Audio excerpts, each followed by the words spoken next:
Hello, ladies and gentlemen, and I hope you're having a great day, because I am, and we're going to continue on to the next video here. This is going to be about Disney. Now, I'm going to try to see if I can get this video done in a timely manner, because I know the last one was, like, pretty long.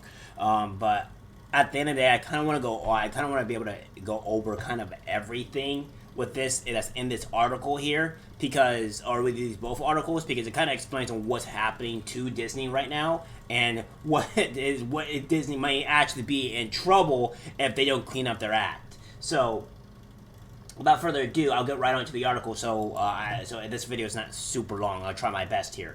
Prominent anti-ESG Disney investor calls on company to commit to political neutrality before they're expected to take sides that won't be favorable.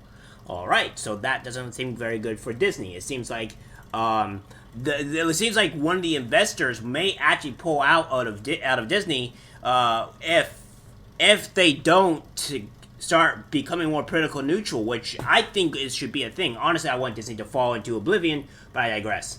In the midst of the ongoing public backlash against the company's recent foray into political activism, prominent anti-ESG Disney investor Vivek Ramaswamy, again, can't pronounce these people's names, has made a personal plea to the House of Mouse for them to refrain from stepping further into this arena. Otherwise, he warns they will be expected to take sides that won't be favorable to his business. The founder of biopharmaceutical company Roviant Sciences and the author of Woke Incorporated, Inside Incorporate America's Social Justice Scam, Ramaswamy, if it wasn't already apparent by the title of his book, it has been a fervent critic of corporate America's recent obsession with following environmental, social, and governance principles, which in short essentially serve as rubrics against which companies can rank their commitment to such goals as promoting diversity, fighting climate change, performing social outreach, and the like.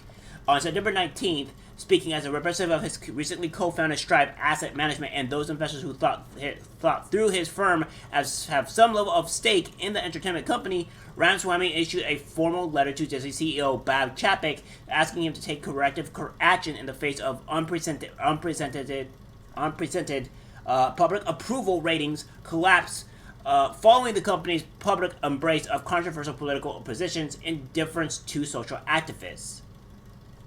Citing such events as the company's battle with Florida Governor Ron DeSantis over the state's newly passed parental rights education law, their firing of Gina Carano, and their various attempts to weigh in on anti-abortion legislation, Ramaswamy would lament there is no evidence to suggest that these positions have benefited Disney stockholders, and a growing body of evidence to suggest that they have harmed Disney stockholders. To the contrary, just last week, you praised Disney for standing on our ground, he asserted. We find these comments deeply troubling for Disney's future. To this end, Ramaswamy then took a moment to remind Disney's board it owes a fiduciary duty solely to Disney's actual owners, not to a minority of his employees, activists, organizations, or to a large financial institutions who promote one-sided political agendas.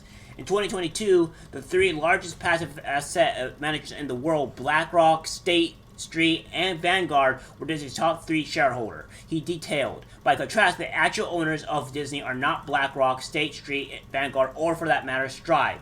Disney's actual owners are the clients of these institutions, everyday citizens whose capital is invested in passively managed index funds.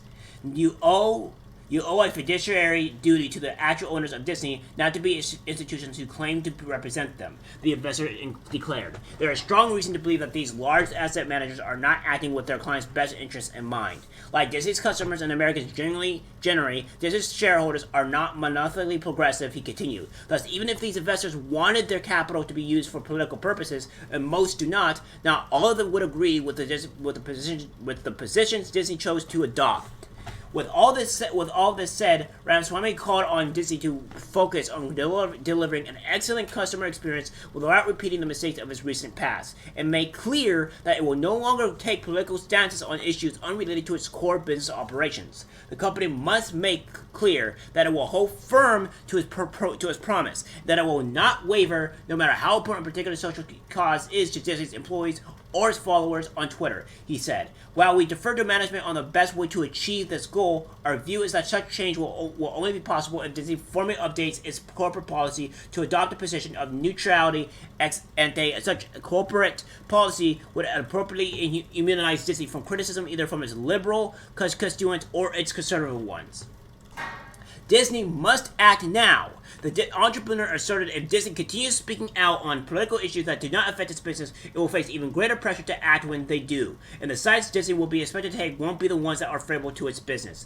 Ultimately, last time they issued 3 requests on behalf of Strive's clients, which included the adoption of formal corporate policy that Disney does not take public positions on political controversies that are unrelated to the company's core business options, a public commitment to political non-discrimination amongst its employees and customers, including human resources policies, which make clear that employees or customers will not subject to punishment for expressing political views, and a commitment to making all decisions based on long-term profitability of Disney alone without regard to social, cultural, or political pressure from employees, activist groups, or other stakeholders.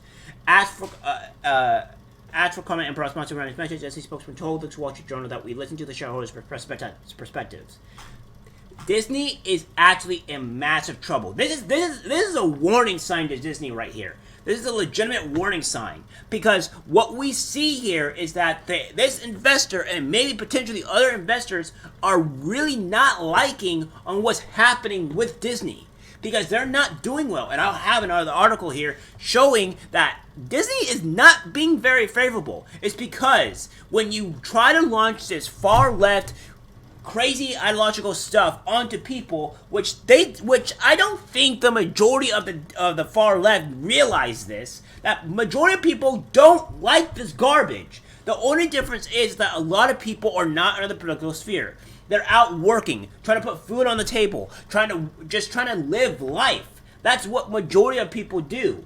And it's like, with the people that I even talk to, the friends that I talk to with, are not worried about the political sphere all that much. They're not worried about the things that are happening around them that are in the political area, because they're focused on their life. They're focused on putting food on the table, as I've said before. They don't worry about this stuff. But when you start putting this stuff into their faces, when it's actually shown to them, they don't like it. Why? Because they're just normal human beings going about their day.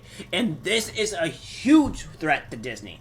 This was not good for Disney, because if these investors pull out due to Disney political things and they start not doing well, then it's not going to be good for Disney. Which we all saw this coming eventually, right? Disney ratings fall significantly as company faces political backlash. It would be an understatement to say that the last few months have been incredibly tumultuous time for the Walt Disney Company. As soon as word got out that the company had supported Florida's controversial parental rights law, fans, employees, and leaders were stunned. Many felt betrayed that the Walt Disney, a business so dedicated to family-oriented entertainment, would even get involved with such a hot-button issue. Though, in the social media age, companies are way more willing to step out and at least voice some of the core values of said company. Whether or not their actions line up with these beliefs is another story. Eventually, the Walt Disney Company took a stance against the bill after waiting too long, which caused friction between the company and the state of Florida. With Governor Ron DeSantis continuing to escalate the battle with incendiary words and even more hostile actions, this decision has caused an immense amount of friction between Disney and its employees as well. After the original stance on Florida's bill, thousands of employees protested and walked out, with the videos going viral online. This mess was made even messier when Pixar issued a statement directly toward Disney, criticizing the company's stance on the issue. Pixar also made the claim that Disney tried to cut and censor LGBTQ+ content. A portion of the statement reads, "Nearly every moment of overtly gay affection is cut at Disney's behest, regardless of whether this is a protest from both the creative teams and executive leadership at Pixar." Pixar staff also requested that Disney immediately withdraw all financial support from legislators behind the Don't Say Gay bill over the last 2 years. Disney donated $300K to 68 Florida politicians backing the bill. The Senate sponsor, Ocala Republican Disney Baxley, has actually backed anti-gay legislation in Florida for years. Baxley once compared kids with the same-sex parents to kids raised by alcoholics and abusers, saying, I'm not phobic, but I simply can't affirm to homosexuality. The next year, the Walt Disney wrote Baxley check, with the most recent one coming this year. Now, here's the thing what they say with the Don't Say Gay bill. The Don't Gay Say bill is actually what we would call the, I gotta find the actual word here, because is what we'd actually call the parents' rights in education law. That's what it's actually called. It's not called the Don't Say Gay bill. It's just called the parents' rights in education law. That's all it's called, and the far left picked that up and used it as something else. So, That being said, we're going to go into the actual things because I'm trying to keep this video lower than it was. I'm almost close to the 15-minute mark right here. Exclusive from Christopher F. Rufo. Exclusive new polling from WPNTL shows that Disney's approval rating has fallen 77% last year to 51% today. The company is now underwater with Republican voters. So we're going to review this. And we're gonna take a view. So I will pop this up for everybody here.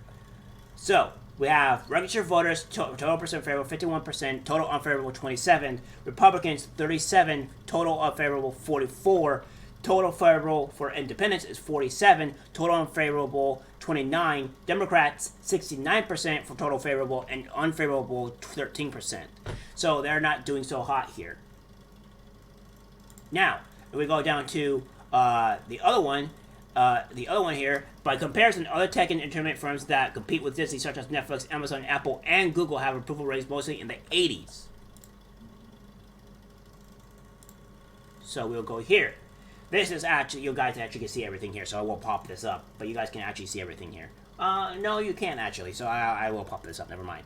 So we have Apple and all this stuff being favorable and unfavorable, and what have you. So all these are favorable because mostly just due to the fact these companies are not very they're not very I would say political. Although Facebook is political and so forth, and Netflix is very political, but I don't understand why this is.